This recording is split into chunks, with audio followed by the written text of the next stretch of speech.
Bienvenidos, gracias por acompañarnos una vez más y nos da mucho gusto que nos acompañen en esta serie de estudios bíblicos. Estamos tratando los mensajes acerca de cómo compartir el Evangelio de Cristo. Así es que gracias por estar una vez más con nosotros. El miércoles pasado pues tuvimos una interrupción, problemas con internet, pero aquí estamos una vez más y esperamos que hoy sí pueda transmitirse completamente el estudio. Pues vamos a orar y así daremos inicio al curso en esta noche. Gracias, Padre, te damos por tus bendiciones, por este tiempo que nos concedes para prepararnos a través de tu palabra. Rogamos que tu Espíritu Santo, Señor, sensibilice nuestras mentes, corazones y podamos tener el mismo sentir, de tal manera que podamos, Señor, con amor, con esa compasión, compartir tu palabra, tu evangelio con aquellas personas que están perdidas y que aún, Señor, no han escuchado las buenas nuevas de salvación. Oramos que nos des un corazón limpio, que tu Espíritu nos guíe, Señor, a toda verdad y que podamos glorificarte en todas las cosas. Gracias en el nombre de Cristo Jesús. Amén. Bueno, mis hermanos, estamos tratando temas, pues podríamos decir, de repercusión eterna. ¿Por qué? Porque estamos capacitándole para que usted sepa cómo compartir el Evangelio. El Evangelio, que es el único camino que Dios ha puesto para que la gente lo conozca y al escuchar el Evangelio se puedan convertir a Cristo.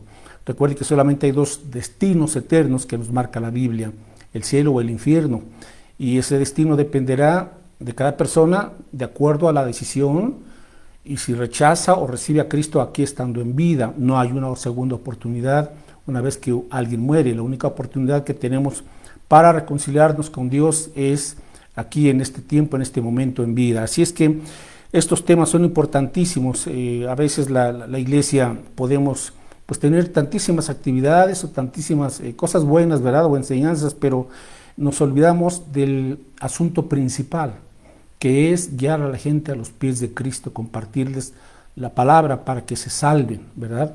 Y debemos de tener cuidado en que el enemigo no nos distraiga con cosas buenas, ¿verdad? Pero a fin de cuentas, sin estar cumpliendo la razón de ser, la misión de la iglesia, la misión de cada creyente, que es dar a conocer a Cristo Jesús, sus excelencias, sus virtudes. Bueno, hoy vamos a ver el tema titulado Evangelismo Relacional.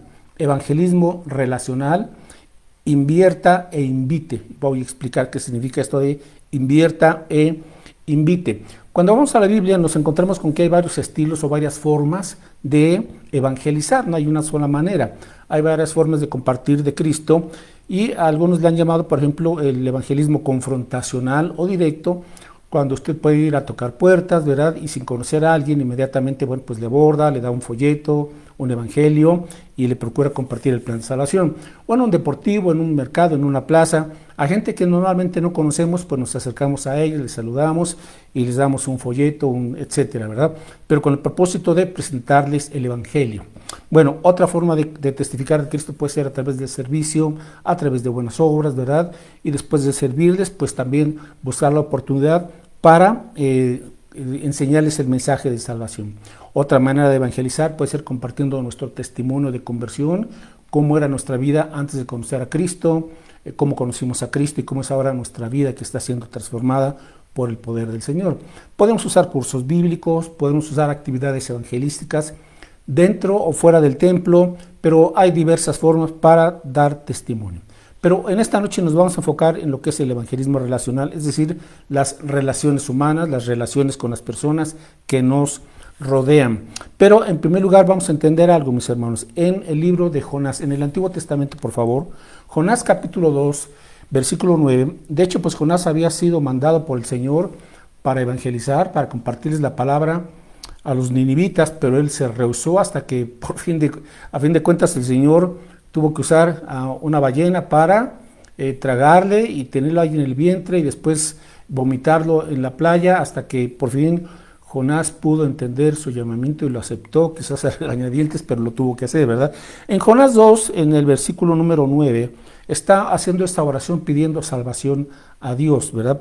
Por la situación en la cual él se encontraba. Y dice aquí en Jonás 2, 9, mas yo con voz de alabanza te ofreceré sacrificios, pagaré lo que prometí, la salvación es de Jehová. Este es un punto importantísimo. La salvación es de Jehová. Es decir, ¿quién es a fin de cuentas quien salva a la gente? Dios. Es el Espíritu Santo de Dios. No es nuestra labor, mis hermanos, pretender convertir a la gente o salvar a la gente. Esa no es nuestra tarea y es imposible. Usted y yo no podemos salvar a nadie en ese aspecto, porque la labor de convencimiento, de transformar el corazón duro y de piedra para hacerlo como un corazón de carne y darles el conocimiento del Evangelio y la salvación es de parte de Dios, de su Espíritu Santo. Por eso dice Jonás, la salvación es de Dios. Entonces, es una labor compartida. El Espíritu Santo convence a la gente y nosotros somos instrumentos. Nosotros explicamos, enseñamos el Evangelio, las buenas nuevas de salvación. Pero es el Espíritu Santo quien hace esa labor importantísima. Sin la participación del Espíritu Santo no hay conversiones, no hay salvación. Eso debe quedar muy claro. Por mucho que nos preparemos, podemos tener una excelente oratoria, practicar bien todos los elementos para testificar, pero si no hay el poder y la presencia del Espíritu Santo, simple y sencillamente la gente no se convierte. Entonces, eso también, mis hermanos, para entender que no es nuestra carga salvar en ese aspecto a la gente. Nuestra carga es explicarles el Evangelio, la palabra de Dios. Entonces, número uno, ¿qué tenemos que hacer? Por lo tanto, bueno, orar, ¿verdad? Orar al Señor para que el Espíritu Santo haga su obra en las personas que están a nuestro alrededor, lo que llamamos nuestros círculos de influencia. ¿Cuáles son las personas de nuestros círculos de influencia? Son gente a la cual de una u otra manera podemos influir, por ejemplo, los familiares, ¿verdad? Vecinos, amistades, compañeros de trabajo, compañeros de la escuela, gente que conocemos en el deportivo, etcétera, etcétera, ¿verdad? Entonces, esas personas que Dios ha puesto a nuestro alrededor, mis hermanos, pues de una u otra forma tenemos ahí que buscar cómo evangelizarles, ¿verdad? Pero comenzamos con la oración. Busque por favor ahora en Colosenses capítulo 4. Y aquí el apóstol Pablo les está pidiendo a los hermanos de la iglesia de Colosas que oren por él para que él dé testimonio como debe de ser. Colosenses capítulo 4, versículo 3 y 4, versículos 3 y 4, dice aquí el apóstol Pablo, orando también al mismo tiempo por nosotros, para que el Señor nos abra puerta para la palabra, a fin de dar a conocer el misterio de Cristo, por el cual estoy también preso, para que lo manifieste como debo hablar. Así es que el apóstol Pablo, siendo el apóstol Pablo, él requería de las oraciones de los creyentes, para que nuestro Dios, mis hermanos, sea quien abra puertas. Entonces, usted y yo en un momento dado podemos pensar, la gente es tan difícil, es tan dura, es tan reacia, es tan indiferente, lo que sea. Por eso tenemos que acercarnos al Señor. La salvación es una obra divina, es una obra celestial, que usa obviamente a su pueblo, a los creyentes, pero que proviene de parte de Dios. Y esos corazones tercos, necios, rebeldes, a veces apáticos, o a veces están metidos en el pecado, en tantos vicios, en tantísimos problemas, mis hermanos, es Dios quien va abriendo puertas, ¿verdad?, para que estén listos para escuchar la palabra. Solamente se necesita el creyente dispuesto para compartirles, ¿verdad? Y dice aquí el apóstol Pablo, oren para que lo manifieste a Cristo como debo hablar. Entonces es el Espíritu del Señor. Sí, tenemos que prepararnos, por supuesto que sí, pero a fin de cuentas es el Espíritu del Señor quien nos da el amor, la compasión, el valor, la tenacidad, la osadía para hablar de Cristo y la sabiduría, obviamente. Así es que tenemos que tomar en cuenta lo siguiente, mis hermanos, que la evangelización es una labor compartida. Eso nunca se lo olvide, por favor. Evangelizar es una labor compartida. ¿Entre quiénes? El Espíritu Santo de Dios y usted o yo. Es una labor compartida. Cuando usted va a testificar de Cristo, a veces puede surgir así de inmediato, encomiéndese al Señor, al Espíritu del Señor, para que Él sea quien intervenga en el corazón de la persona a la cual usted se le ha abierto puerta para que usted le testifique de Cristo, ¿verdad? Para que usted le llene de su presencia, de ese poder, o también esté orando continuamente por alguien a quien el Señor ha puesto en su corazón para que escuche de la palabra del Señor. Entonces, vamos también a Hechos 1:8. O sea, qué vital es entender, que el creyente entienda que necesitamos depender de la guía y del poder del Espíritu Santo de Dios. Inclusive Jesús se los dijo a los apóstoles, ¿verdad? Ahí en en el libro de los Hechos, capítulo 1, en el versículo 8, Él les dijo que recibiréis poder cuando haya venido sobre vosotros el Espíritu Santo. Entonces, Hechos 1:8, pero recibiréis poder cuando haya venido sobre vosotros el Espíritu Santo y me seréis testigos. Entonces, antes de ser testigos, ellos tenían que esperar la presencia, la venida del Espíritu Santo para recibir poder, o sea, la capacidad para dar testimonio de Cristo Jesús, y así entonces una vez que el Espíritu Santo viniera sobre ellos, ¿verdad? Ellos con ese poder del Señor iban a dar testimonio en Jerusalén, en Judea, en Samaria y hasta lo último de la tierra. Ese es el plan del Señor, pero es vital que el Espíritu Santo esté entonces participando. Bueno, ¿qué hace el Espíritu Santo? Vamos a ver brevemente 3 aspectos, mis hermanos, entre otros que ya habíamos platicado hace 15 días en cuanto a la labor del Espíritu Santo. Busque por favor en el Evangelio de Juan. Y aquí Jesús ya se iba al Padre, él iba a la cruz y luego su muerte, resurrección y su ascensión a la diestra del Padre.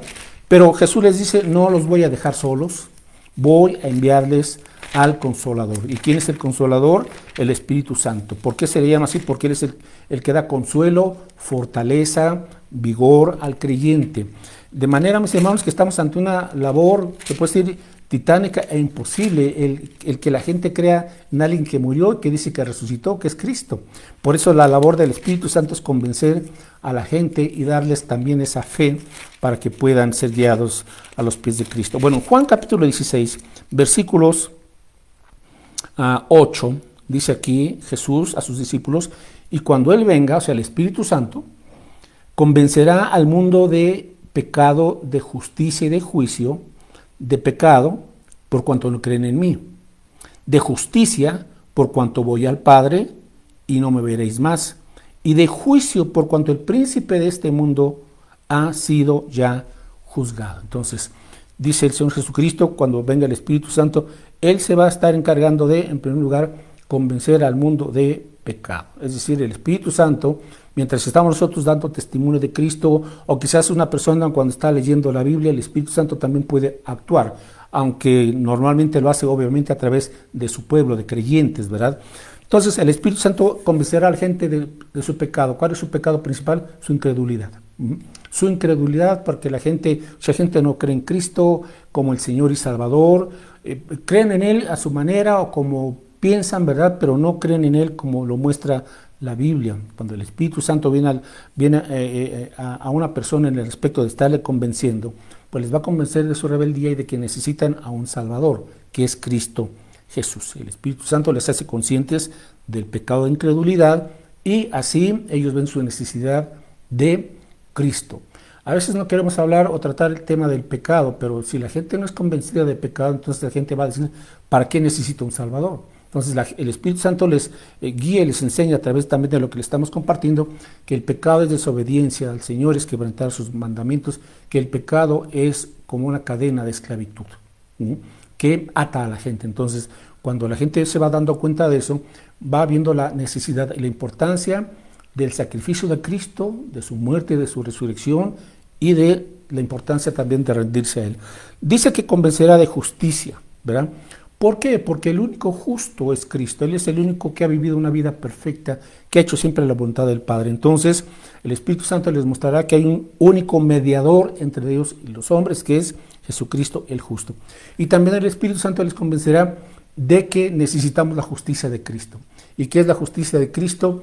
El que se nos transmita o se nos dé su perfecta justicia, ¿verdad? Su perfecta relación con el Padre, de tal manera que somos declarados sin mancha, sin culpa, inocentes y podemos tener una relación justa con el Padre.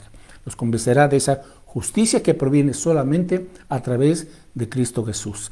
Y les convencerá de juicio, ¿verdad? ¿Por qué? Bueno, porque Satanás ya ha sido juzgado, él ya perdió el poder que tenía sobre nosotros. Cuando Cristo murió en la cruz del Calvario y resucitó y con su sangre preciosa nos limpió, Satanás perdió el poder legal de tener al hombre esclavizado. gracias al triunfo de Cristo Jesús. Entonces Él ya fue juzgado, pero también cuando el Espíritu Santo les convencerá de juicio, significa que ellos también tendrán que enfrentar un día el juicio de Dios, a menos que vengan a Cristo, porque Cristo ya pagó ese juicio en la cruz del Calvario, llevó todas nuestras maldades y nuestras iniquidades. Así es que, en primer lugar, mis hermanos, la salvación es una obra de Dios, por lo tanto necesitamos orar al Señor y necesitamos depender del poder y de la presencia y de la guía del Espíritu Santo, que es quien convence y convierte a la gente a Cristo Jesús. Bueno, entonces, en segundo lugar, ahora vamos al aspecto de invertir. Tenemos que, como creyentes, invertir. Ahora, ¿qué significa esto de invertir? Bueno, hacer de la construcción de relaciones un hábito. Invertir, hacer de la construcción de relaciones un hábito. Sucede que un problema, ¿verdad?, muy interesante y muy triste, y es que con el paso del tiempo los creyentes nos vamos integrando más cada vez a la iglesia, al compañerismo cristiano, que es lo normal y lo que debe de ser, pero el problema es que nos vamos descuidando nuestros puntos de contacto, nuestras relaciones con la gente de afuera, con la gente del mundo. Y a veces ya no tenemos amistades, no tenemos conocidos y no tenemos a quien, según eso, pues compartir el evangelio, ¿verdad? Porque ya nuestro mundo está en la iglesia y eso no debe ser en ese aspecto. Tenemos que siempre estar iniciando y construyendo nuevas relaciones. Por eso dice aquí que invertir es, haga un hábito, ¿verdad? En cuanto a construir relaciones con la gente. Observe esto, Jesús nos dio el ejemplo, ¿verdad? Él pudo haberse quedado allí en la gloria celestial con los ángeles, la adoración que él estaba recibiendo. Sin embargo, Jesús tomó la iniciativa, dejó esa gloria celestial, sus prerrogativas divinas, vino aquí siendo Dios, hecho hombre, con ambas naturalezas, su naturaleza divina nunca dejó de ser Dios y su naturaleza como humano, ¿verdad? Entonces, él vino aquí y nos dio el ejemplo, Jesús, al acercarse a todo tipo de personas para compartirles el evangelio. Tanto así que le apodaban de la siguiente manera. Busquen el evangelio de Lucas capítulo 7. Y los fariseos fueron los que le pusieron este apodo al Señor, ¿verdad? En son de burla o de desprecio, de menosprecio, ¿verdad? Porque los fariseos y los escribas pues no se juntaban con los mundanos, con los pecadores, con los publicanos, etcétera. Pero Jesús les muestra lo que debe ser el auténtico amor de Dios. El amor se acerca. Lucas 7, versos 31 estoy en el capítulo 8. Lucas 7, 31. Dice aquí, y dijo el Señor Jesús, ¿a qué pues compararé los hombres de esta generación y a qué son semejantes? Semejantes son a los muchachos sentados en la plaza que dan voces unos a otros y dicen, os tocamos flauta y no bailasteis, os endechamos y no llorasteis, porque vino Juan el Bautista que ni comía pan ni bebía vino y decís, demonio tiene. Y vino el Hijo del Hombre que come y bebe y decís, este es un hombre comilón y bebedor de vino, amigo de publicanos y pecadores. Así le decían a Jesús, ahí viene el amigo de publicanos y de pecadores, ¿verdad? Pero como algo, como un son de burla, ¿no? Porque ellos se sentían los justos y solamente se juntaban con ellos mismos. Entonces, cuidado de no tener querer pretender imitar ese mal ejemplo de los escribas y los fariseos. Jesús, el amigo de los publicanos y de los pecadores. Él se acercó con la gente y convivía con ellos. Ahora, eso significa que Jesús tenía la iniciativa. Él tomaba la iniciativa y él buscaba acercarse a la gente para convivir con ellos, para servirles, para conocerles. Y de esta manera él invertía. ¿Qué invertía? Tiempo. ¿Qué invertía? En relaciones e invertía en otras cosas más, ¿verdad? Busque también en Lucas capítulo 19, versículo 10. Lucas 19, 10, aquí dice la escritura que el Hijo del Hombre, o sea, está hablando Jesús refiriéndose a sí mismo, el Hijo del Hombre vino a buscar y a salvar lo que se había perdido. Y este debe ser el lema de la iglesia. Este debe ser el lema de cada creyente, que como hijos de Dios, ahora estamos aquí para buscar. No esperar a que ellos nos busquen, ¿verdad? Sino buscar y guiar a la salvación a la gente que está perdida.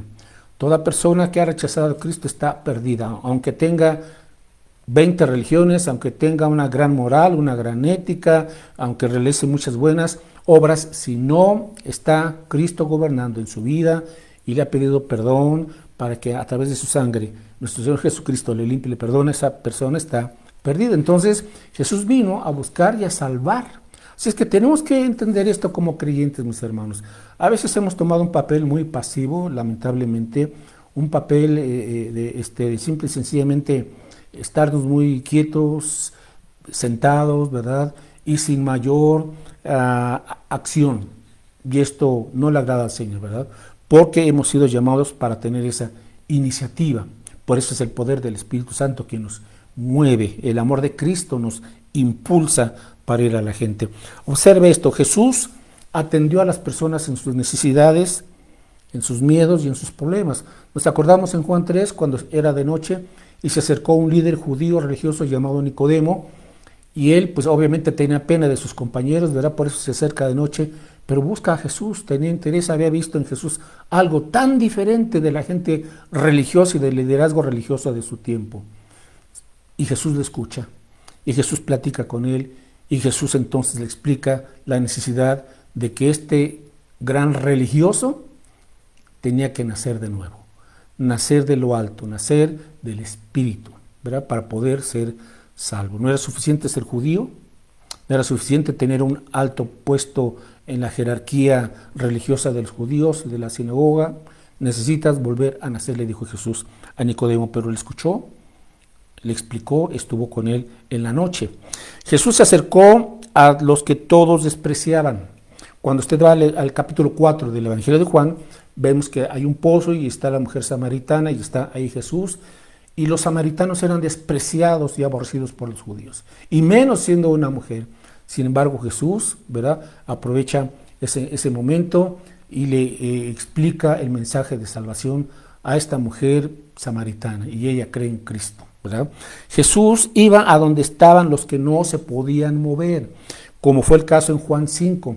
¿Se acuerda usted del paralítico de Betesda, verdad?, en donde se hacían ahí milagros, pero nadie ayudaba al paralítico para poder ser sanado. Jesús se acerca y le sana. Y lo mismo tenemos que hacer. Hay gente que por X o Y no puede moverse de tal o cual lugar, y no solamente físicamente, sino se ha puesto usted a pensar, por ejemplo, en la gente inconversa que trabaja los domingos y que por lo mismo no tiene la oportunidad de congregarse. Tenemos que ver cómo acercarnos a esa gente, ¿verdad?, para compartirle de Cristo. Están ahí encerrados en su trabajo, ¿no? Jesús, por ejemplo, entró en el ambiente laboral de Pedro. Busque usted en Lucas capítulo 5. ¿Cuál era el ambiente laboral de Pedro? La playa, el mar y su barca, ¿verdad? Ese era su mundo, ese era su trabajo. Entonces Jesús lo que hace es entrar al mundo laboral de Pedro. Y en Lucas 5, por ejemplo, dice en el verso 1, aconteció que estando Jesús junto al lago de Genezaret, el gentío se agolpaba sobre él para oír la palabra de Dios.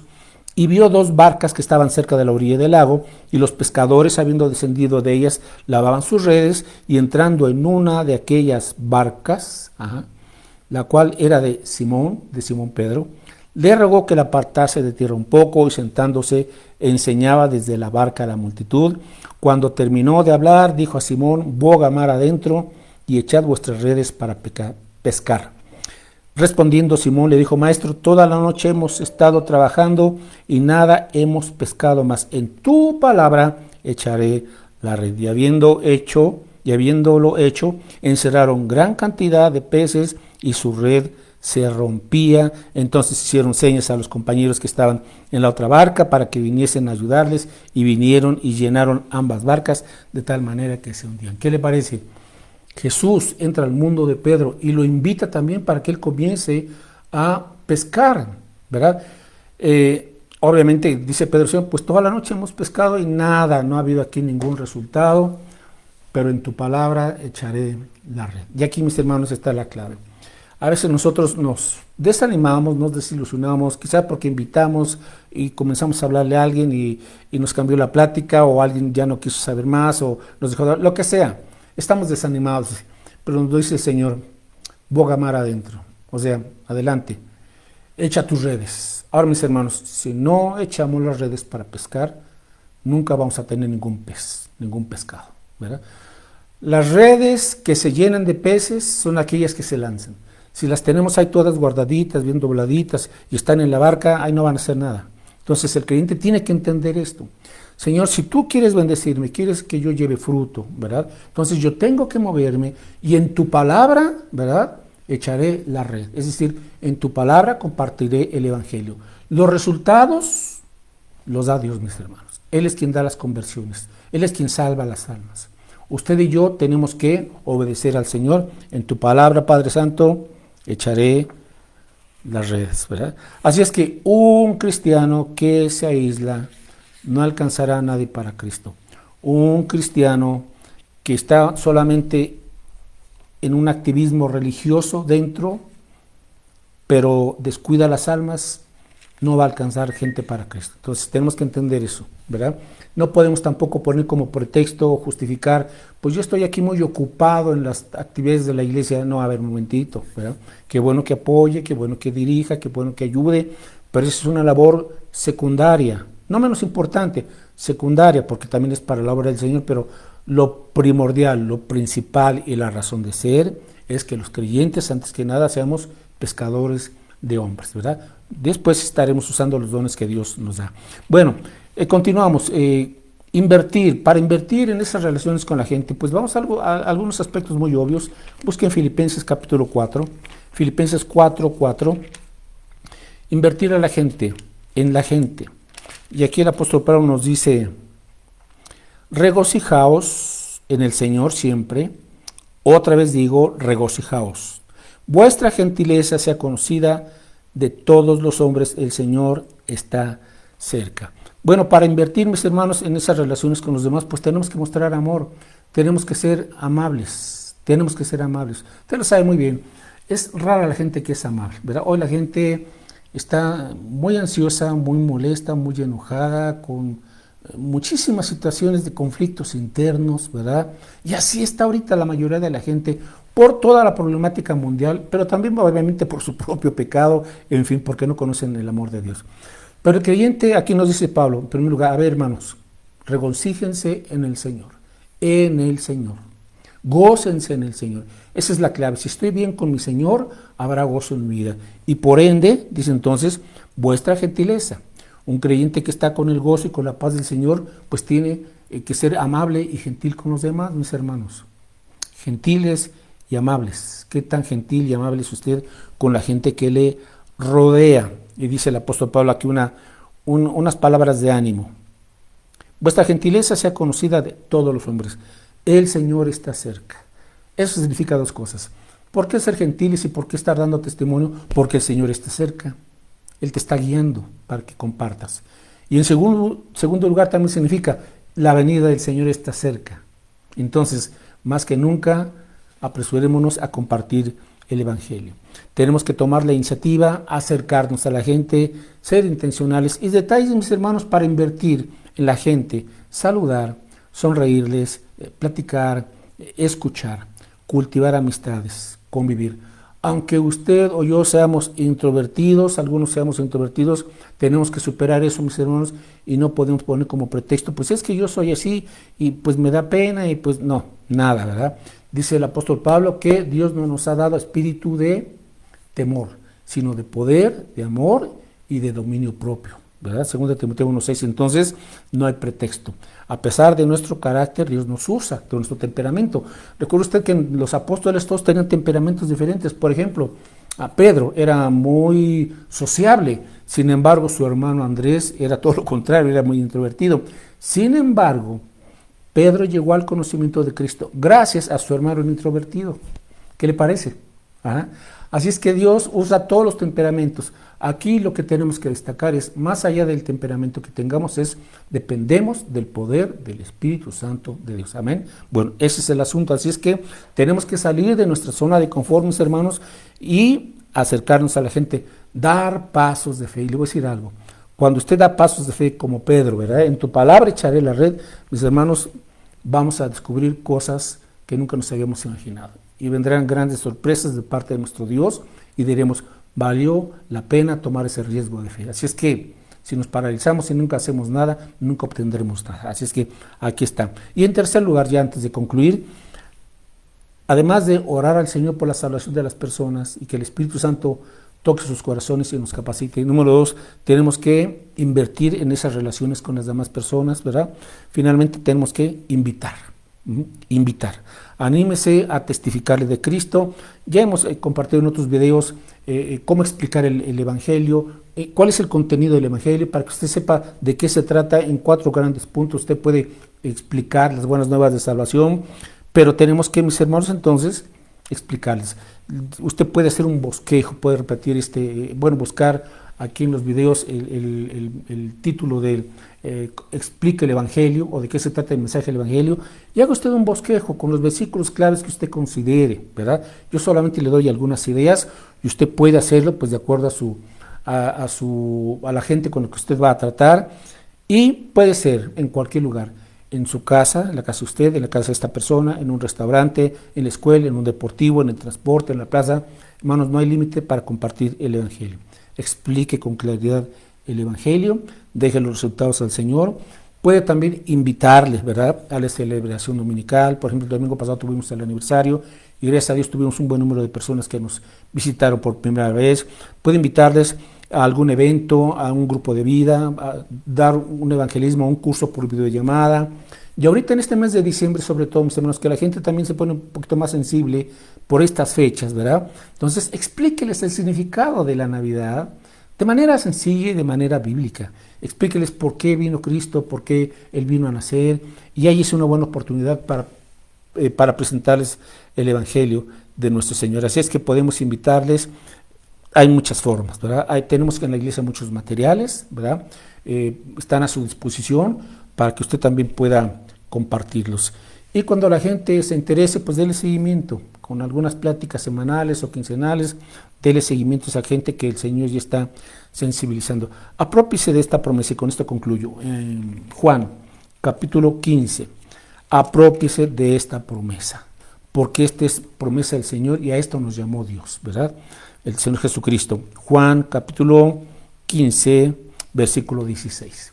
Juan 15, 16 dice así: no me elegisteis vosotros a mí, sino que yo os elegí a vosotros, y os he puesto para que vayáis y llevéis fruto, y vuestro fruto permanezca, para que todo lo que pidierais al Padre en mi nombre, Él os lo dé. El Señor nos llamó a cada cristiano para que seamos fructíferos, sí, en carácter, en amor, en el fruto del Espíritu Santo, pero también para que seamos fructíferos en almas nuevas, en almas para Cristo. ¿Qué le parece? Si usted ya ha alcanzado gente para Cristo, gloria a Dios. Si no ha alcanzado gente para Cristo, ¿qué está esperando? Póngase en las manos del Señor. Dígale: Señor, usa mi vida para tu honra y para tu gloria, para compartir tu palabra, y tú eres quien va a dar el fruto. Así es que, mis hermanos, oremos constantemente, específicamente por personas a quienes vamos conociendo.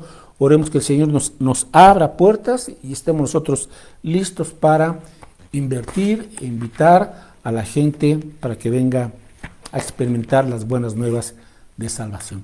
Oramos, mis hermanos, y luego permítame compartirle algunos anuncios. Gracias, Padre, por tu palabra. Y Señor, gracias porque tú un día también nos llamaste, usaste a alguien para compartirnos estas buenas nuevas de salvación, tu Evangelio. Gracias por la salvación que nos has dado, Santo Espíritu, porque tú nos convenciste, porque tú nos convertiste, porque tú nos trajiste al conocimiento de Cristo a través de la palabra y de algún creyente que también nos compartió, Señor, tus verdades. Queremos ahora rogarte que uses nuestras vidas, Señor, que no las estemos desperdiciando, que no estemos, Señor, distraídos.